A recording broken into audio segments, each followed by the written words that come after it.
on, boaters? Emily with MarineMax Nisswa. We just got in a 2026 Sea Ray 210 SPX. This boat's powered by a 4.5 liter Merc Cruiser, 200 horsepower. I'm going to show you some of my favorite features I love about this day boat. Starting in the back, I love this lounger. This is going to be a really good spot if you want to hang out at the sandbar, or if you're just waiting at the dock. We have a nice bimini on here, so if you want to get the sun, this is a really good spot to be.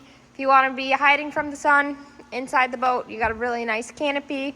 Walking in, there's a bunch of storage in here. I also love this walkthrough, so you don't have to step on any seats, but I do love this little hidden cooler. And your cup holders are right there, very accessible to get your drinks. There's also tons of storage in here.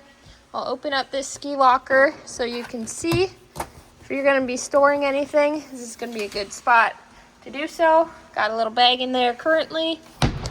And at the helm, we do have the bigger Simrad on this boat. I think that is awesome. Very nice to be able to blow it up and see everything, maps, engine, lights, everything that you need. Again, we just got this boat in at MarineMax in Nisswa, so come check it out today.